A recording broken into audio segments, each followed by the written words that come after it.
वैदिक ज्योतिष में देवगुरु बृहस्पति को अत्यंत शुभ ग्रह माना जाता है।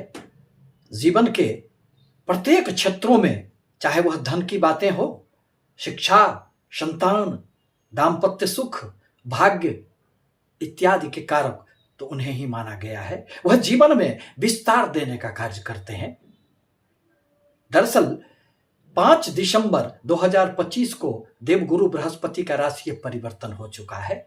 अब वह वक्रगत अवस्था में मिथुन राशि में प्रवेश कर चुके हैं और 1 जून 2026 तक यहां रहने के उपरांत पुनः वह अपनी उच्चगत राशि कर्क में प्रवेश कर जाएंगे।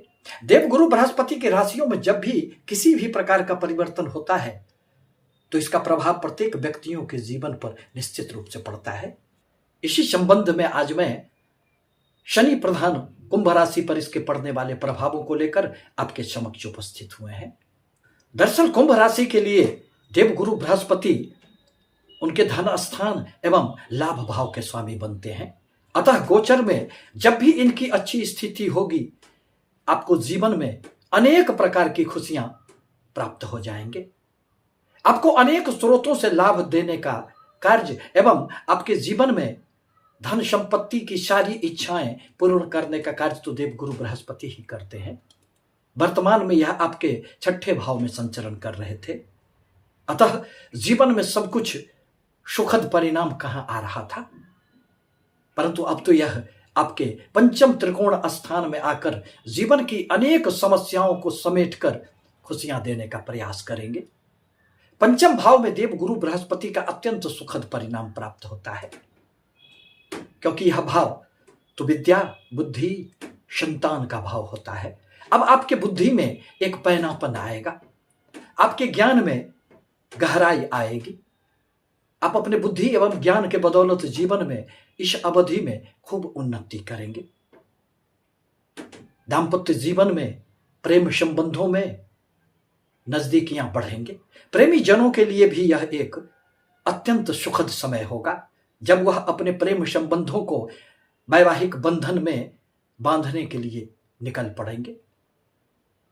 यदि आप संतान चाह रहे हैं तो वह भी इस अवधि में आपको प्राप्त हो सकते हैं। संतानों से संबंधित किसी भी प्रकार की समस्याओं का निदान अब देवगुरु बृहस्पति निश्चित रूप से करने का प्रयास करेंगे। देवगुरु बृहस्पति अपने पंचम दृष्टि से आपके भाग्य स्थान को देखेंगे। परिणामतः भाग्य अब आपका मजबूत हो जाएगा और यदि जीवन में भाग्य का साथ मिल जाए तो 2 कदम चलने पर भी मंजिलें मिल जाती है, और यदि भाग्य का साथ न मिले तो जीवन में सारी उम्र चलने के बाद भी मंजिलें कहां मिलती है। इसलिए कहा भी गया है कि भाग्यं फलति सर्वत्र न विद्या न च पौरुषम। आप सारे पुरुषार्थ कर लें, परंतु जब तक भाग्य मेहरबान नहीं होगा आपको जीवन में कुछ भी हासिल नहीं होगा। इस अवधि में आपको अनेक धार्मिक यात्राओं का संयोग बनेगा। पिता से इस अवधि में आर्थिक सहयोग प्राप्त होंगे। बाहरी स्थानों से आपको लाभ प्राप्त होंगे। विदेशों से संबंधित आपके अटके पड़े सारे कार्यों में एक गति आ जाएगी। देवगुरु बृहस्पति अब अपने सप्तम दृष्टि से अपनी ही राशि धनु राशि पर आपके लाभ भाव को देखेंगे। यही तो इच्छा पूर्ति का भाव है। अतः आपकी मन की सारी आकांक्षाएं देवगुरु बृहस्पति पूर्ण करने का प्रयास करेंगे। आय के कुछ इस अवधि में अतिरिक्त स्रोत भी पैदा होंगे। बड़े भाई बहनों से भी आपको अच्छे संबंध बने रहेंगे। मित्रों से भी सहयोग होगा। मन की कोई अधूरी इच्छाएं भी इस अवधि में पूर्ण हो जाएंगे। शेयर, सट्टे, लॉटरी इत्यादि से यदि आप जुड़े हैं तो आकस्मिक लाभ आपको इस अवधि में होते रहेंगे। देवगुरु बृहस्पति की नवम दृष्टि अब आपके लग्न अथवा राशि पर ही पड़ेंगे। अतः राशि बलवान होगा। आप में आत्मविश्वास की वृद्धि होंगी। राहु के प्रभावों में कमियां आएगी। आपको अनेक प्रकार से खुशियां इस अवधि में प्राप्त होंगे।